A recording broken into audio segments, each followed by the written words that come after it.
Welcome back to Deaton Street. I'm Dustin, and he's Zach. Apple just announced their new iPad Pros with the M4 chip in it. So we were thinking, do they need the macOS now on the iPads? Before we get into that, if you guys could just head down below the video, like and subscribe, leave a comment, let us know what you thought about the video. We got a lot of traffic on the last one, which is awesome. A lot of views, a lot of subs, a lot of likes, a lot of comments, all the way around. It was a lot of fun watching that and responding to everybody that we could.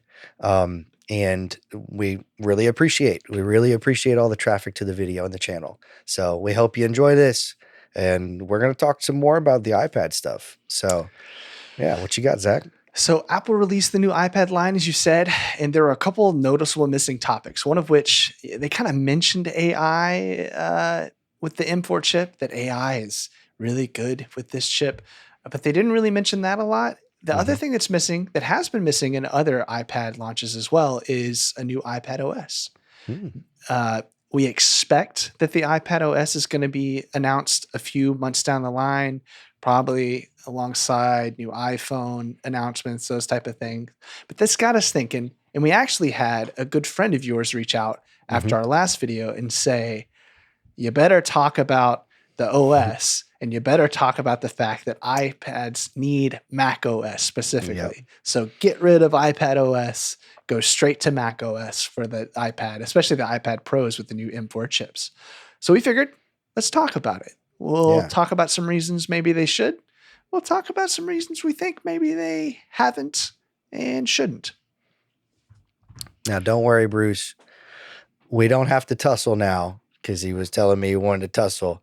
We're talking about the OS stuff. So we're gonna deep dive into it. So some of the reasons why we think maybe it should is to have the touchscreen, right? Have your Mac OS with the touchscreen. Have your Mac OS with the pen, right?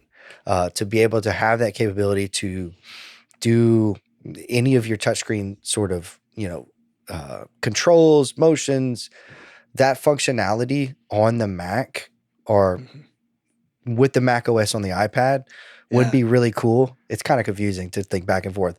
The Mac OS on the iPad, to have that functionality would be cool. And I think it would be, pretty useful in a lot of different cases. One of the things that we talked about was like animations. Like not even just for folks that are like drawing, it would be cool to use this for like motion graphics and things like that. The pen specifically. That's my main reason why I want to get one of the newer iPads, is to be able to create my own like motion graphic transitions and stuff like that for Deaton Street, amongst other things. Yeah. I feel like I can get that accomplished better with like an app like Procreate or something. Yeah, to have that on. Wouldn't it be cool to be able to do it like on Mac OS though? Just like fully whatever app you want to use that capability in. Exactly. And that's the other thing too. So you say whatever app, to be able to have the functionality and the capability to go online wherever and download an app like you can on Mac OS, and not be limited to the App Store. Right. That would be pretty cool too. It would just free up some, what would you call it? Like functionality. It would just free up some. I think it brings stuff. Like a little bit of like user freedom to the iPad that just isn't really there. I could not think of those words. Thank you. Yeah. Like it would allow users to use an iPad in the way that they want and not be limited to the ways that Apple specifically wants you to use the iPad.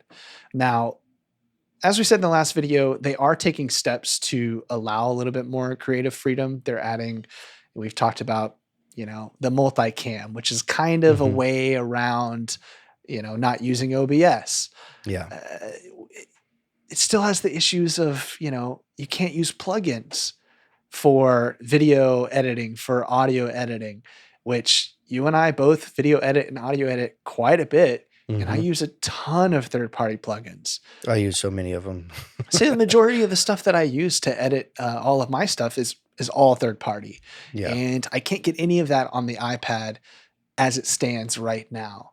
And so that's one of the reasons that folks say, give us Mac OS on the iPad, especially the Mhm. iPad Pros with these M4s. Let me download the plugins I want. Let me use my iPad the way that I want to. And let me consolidate all of that on one device so I don't have to have an iPad, an iMac, a MacBook Pro, and all of Hmm. that. Heck, I could get the cellular and I wouldn't even have to have really an iPhone anymore. I could just bring my iPad everywhere. Mhm. That was my final point there, is to have one device. Aside from your phone, obviously. Like, okay, we're not talking about phones, but like computing power, to have one device that you can use to do anything and everything that you want to do. It's the one device to rule them all. It's like the One Ring. The one device to bind them. Uh, that being said, though, I mean, there's kind of a good reason why they don't do that. Financially, it doesn't make sense. It doesn't. Why would you sell one line of devices when you can sell multiple lines of devices? You get people buying iPads. You get the same people buying a MacBook. Is it right? I don't know. Is it financially smart? Is it a good business decision? Yeah, probably so. You can make more money that way. Right. It's a business. They're going to try to make the most money they can. Why would I sell you one device when I could sell you two or three Exactly. or four or five? Part of this is profit based, right? Mm-hmm. I also think part of it is that they are two different products. As much as folks want them to be one, the one device to rule them all. Mm-hmm. I can do a touch screen. I can have my Apple Pencil on it. I can edit audio. I can use Pro Tools and everything. The hardware's not designed for that, Mm-hmm. and it's not designed for Mac OS. And Mac OS isn't designed for iPads. And so in order to do this, Apple would have to change philosophy on a lot of different things and would have to develop new hardware for the iPad and new coding and software for Mac OS.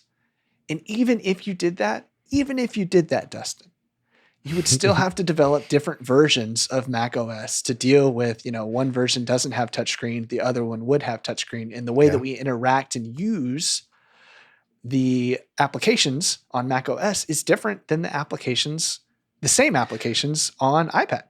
Well, and then if you have it all in one device, well, then how would they mechanically do it to where, like, oh well, I'm using it as an iPad app now, or like, Right. if there is no differentiation, or if there is no like consolidation like to app, you still have your separate functionality. Like, oh, how does it know that I have? It just seems like a huge headache for Apple to Yeah. to really develop that. The other part of that too is, yeah, you'll have the freedom to download all the apps you want, Mm, but will it have the computing power as an iPad, as a slim thing without all of the fans? mm-hmm. Will it have the computing power to deal with that? And are you as a consumer going to be happy with the ability to download something and then not work on your iPad? I actually think that's going to make you more upset, Mm-hmm. especially when you're like, it has the M4. It should be powerful enough, right? It doesn't really always work that way. Yep. And that's just bad PR for Apple again. The other thing is some people just like the iPad OS, and there's nothing wrong with that. I mean, it's a tablet for a reason. It's an iPad for a reason. People like it because it's simple. It doesn't have all the bells and whistles that a MacBook would. Maybe they don't need the computing power of a MacBook. Why would they want to have the Mac OS to have to relearn that if all they use is iPad? Yeah, I think of kids and grandmas. Pretty much. I can tell you this: if you put Mac OS on an iPad, my grandma is gonna get so upset about that because Mac OS is a little bit. It's not incredibly difficult, but for someone who's not as computer literate as Dustin and I, it can get a little stressful. Well, think about it too. It's like everybody has a phone, regardless if it's Android or iPhone. You have a phone. Those are app based. Those they operate. Everybody has a phone. You know, if you have a device, a tablet, an iPad, whatever, for your kids and your grannies, then they're going to get used to, or they're going to be used to operating a phone. Yeah. So why not make that as close to a phone as possible to make people happy? Yeah, and I think iPad has always been designed to ride that line in between the two, even though a lot of folks might not like that. Like that's kind of the point of an iPad is you can use it in a very phone-like situation, but you can also use it to produce podcasts, to create a video, edit a video. Like it's supposed to be kind of like a hybrid device. It doesn't have the power of a MacBook Pro, and it never will, but it also can do a lot more than a phone can do. And that's why they come with a detachable keyboard. You can get that extra if you want it. Exactly. So, I mean, look, I'm not a cynical person. I don't typically hang out with cynical people. But if I was a cynical person, I would look at this and I would say, okay, look, they put the macOS on an iPad. Is it even an iPad anymore? Is it just a slim MacBook Pro at that point? Is it a MacPad? Is it a totally new product? Is it like an iBook? I mean, if you really think about it, if you really sit down and think about it, who would really want that? If you want a MacBook Pro to do more things or an iPad to do more things, just go buy the MacBook Pro. It's basically the same price. And if you're like, oh no, iPad's a little cheaper. Well, if you add on the keyboard that makes it like a MacBook Pro, it's basically the same price as like a base level MacBook Pro. So just buy that. Don't buy both. Buy the other one. It's basically the same thing. But he's not cynical. No, I'm not a cynical person at all. So that's pretty much all we got for you on that. Like, and that's obviously tongue in cheek, right? Like, I don't believe I don't believe you're a bad person for thinking that we should have Mac OS. So Bruce, don't give me too much hate, buddy. Yeah, absolutely. But they really are. They're two different products, and Apple's never, ever, ever going to put Mac OS on the iPad. And if they do, please hammer this video with comments that say "told you so." I mean, just really hammer it. That would be amazing. That would be awesome. Yeah, because also, well, I have a lot of views if you hammer it as well. So. It's a win-win for us, regardless. Thanks for hanging in there with us.